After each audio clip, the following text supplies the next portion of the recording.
Episode की starting में हमें दिखा जाता है नींबूतानी आने वाले जो फेस्टिवल है इनके स्कूल में होने वाला है, जिसमें हर ग्रुप पार्टिसिपेट करेगा, उसके बारे में समझा रही होती है और बहुत एक्साइटेड हो रही होती है कि हम कैसे अपने क्लब को नंबर 1 पे ला सकते हैं। जिसको सुन के ना यूता बोलता है कि ये एकदम से हमारे क्लब के लिए इतनी एक्साइटेड कैसे होगी। जिस पे इसी की बोलता है क्योंकि इसने चेयर लीडिंग क्लब छोड़ दिया ना, वो लोगों को दिखाना चाहती है कि कैसे मैंने एक डूबते हुए क्लब को बचाने के लिए चेयर लीडिंग क्लब को छोड़ दिया और हमारे क्लब को नंबर 1 पे ला के उन लोगों के सामने सारी वाह जीतना चाहती है। इस पर तो बोलता है कि चल ठीक है, इसका तो मेरे को समझ में आता है, पर तू क्या कर रहा है यहाँ पे, तेरा म्यूजिक क्लब का क्या हुआ जिससे तू लड़कियाँ पटाने वाला था। जिस पे इसी की बोलता है कि अरे मैं तो वहीं जाऊँगा ना जहाँ पे श्यूरी जाएगी, क्यों श्यूरी जिस लड़की को ये पसंद करता है, इसकी सीनियर एक क्लास, तो मैं उसके पीछे पीछे यहाँ पे आया हूँ, उसका और कोई रीज़न नहीं है। उसके बाद ये लोग डिसाइड करने लगते हैं कि इन लोगों को क्या क्या करना है। और जिस पे ना एकदम से जेके मोरी खड़ी होती है, बोलती है कि इस ग्रुप की लीडर ना हमारी क्या कहते हैं रीका है, रीका ताकानाशी, और तुम इस कलर पे ना कोई भी डिसीजन नहीं ले सकती हो। इस पे रीका बोलती भी है कि मुझे अपने क्लब का दूसरे क्लब के लोगों के साथ मतलब मेल जोल पसंद नहीं है, क्योंकि जो हमारे क्लब का सीक्रेट मिशन है मतलब वो लोगों को पता चल जाएगा। तो ये इसको समझाते हैं तो फाइनली मान जाती है। उसके बाद ये डिसाइड करने लगता है कि इन लोगों को क्या क्या करना है क्लब के लिए। तो अभी ये लोग डिसाइड ही कर रहे होते हैं, बता रहे होते हैं कि जैसे तुम फाइट करते रहते हो, मतलब क्योंकि उन लोगों को चुनौतियों की बीमारी है ना रिका को, तो जिस तरीके से वो नकली फाइट करते हैं जैसे तुम्हें एक्चुअल में करनी पड़ेगी नाटक में, उससे हमारा नाटक हो सकता है एक अच्छा फेस्टिवल के दौरान। जिस पे ना जो रीका होती है एकदम से खड़ी उठती है और चली जाती है। तो सब लोग नोटिस करते हैं यार रीका को क्या हुआ, तो ये इसको पूछते हैं यूता को कि रीका को एकदम से क्या हुआ है, क्यों मतलब ये अजीब सा बिहेव कर रही है।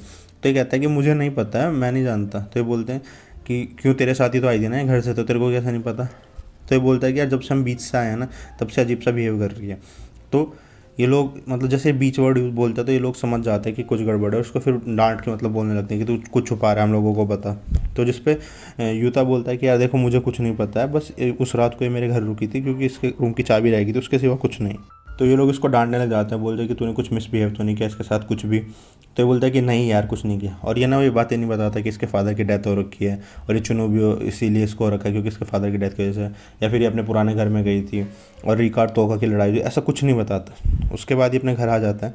जब ये घर आता है तो ये लेट के ना इसी के बारे में सोच रहा होता है रीका के।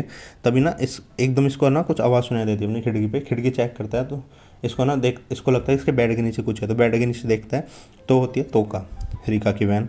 और तोका ना मतलब इसके नीचे से निकलती है तो बोलता है कि इसके बेड के नीचे तो फिटी कैसे होगी। तो बोलते हैं कि मैं जिमनास्ट करती थी तेरे को पता नहीं है।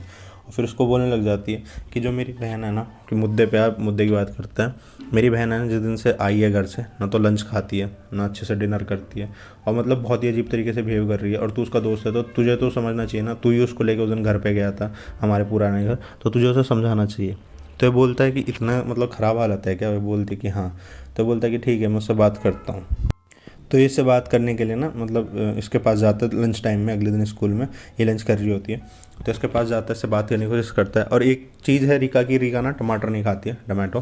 तो ये उसको देखे ना टमाटो भी खाने की कोशिश करती है पर इससे खाई नहीं जाती है, तो ये उल्टी कर देती है और वहाँ से भाग जाती है। तो ये समझ नहीं पाता कि ये क्या करे। तो जो रीका होती है ना वो जाती है बाहर, उसको दिखती है क्यूमन श्योरी, और क्यूमन श्योरी को बोलती है कि तुमको भी एविल सिंगुलैरिटी ने घेर लिया इसलिए तुम ऐसे बेहोश होकर पड़ी हो। तो ये बोलती है कि नहीं मौसम अच्छा था इसलिए मैं लेट रखी थी।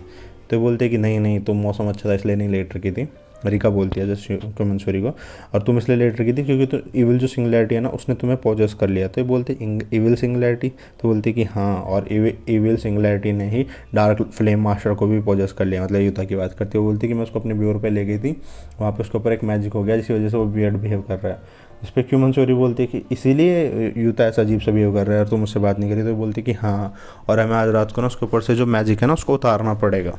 तो ये बोलते कैसे उतारेंगे। तो ये बात जाके ना सारी की सारी बातें डेके मोरी को बताती है कि जो हमारे डार्क फ्लेम मास्टर यानी यूथ है उसको कब्जा लिया है इविल पावर्स ने, और हमें इसको उसके कब्जे से छुड़ाना पड़ेगा। तो ये बोलती है कि कैसे छुड़ाया जाएगा। तो ये बोलती है कि आज रात को जाएंगे और उसके ऊपर ना मतलब मैजिक पावर्स का यूज़ करके उसके ऊपर से ये हटा देंगे जो मैजिक मतलब उसके ऊपर मैजिक हो रखा है। और एक्चुअल में ऐसा कुछ नहीं होता, बस ये इमेजिन करती रहती है क्योंकि ये यूता को पसंद करने लगी है तो उससे दूर रहना चाहती है। तो उसके बाद ये यूता को एक रात को एक जगह पे बुलाते हैं और वहाँ पे ये बोलता है कि तुम ठीक हो, तुमने मुझे यहाँ क्यों बुलाया। पहुँचता है जब रात को, और दूसरी तरफ हमें देखते हैं कि जो श्यूरी है ना वो नींबूदानी के घर पहुँच रखी है। तो ये जब वहाँ पे अब मतलब ये सारे के सारे निबुतानी के घर जाने वाले थे, प्लान यही था कि इस मतलब रीका ने बोला था कि जब मैं यूता के ऊपर से मैजिक हटा दूंगी तो उसके बाद तुम्हारे घर लेके आ जाएंगे उसको। अब ये वहाँ जाते हैं और ये इसके सामने ना ड्रामा करने लग जाती है कि तुम्हारे पर मैजिक हो रखा है, मैं तुम्हारा मैजिक उतार दूंगी, उस पर अटैक करने का ड्रामा करते हैं डेकेमोरी और रीका। पर ये ना एक दोनों के एक चांटा मारता है और दोनों को शांत कर देता है और बोलता है कि उसके बाद बोलता है कि तुम ठीक हो ना रीका के पास जाके। तो रीका ना इसकी आंखों में देखती है और क्योंकि इसको पसंद करने लगी है और घबरा के ना भाग जाती है वहाँ से। उसके बाद ना जो अब हमें दिखाया जाता है जो निबुतानी है वो श्यूरी को सारी बातें मतलब पूछ रही है उससे कि क्या क्या होता, क्यों मन श्यूरी ने उसको सारी बातें बताती है। अब निबुतानी समझ जाती है कि जो रीका है ना वो यूता को ना पसंद करने लगी है, मतलब उसको प्यार करने लगी है।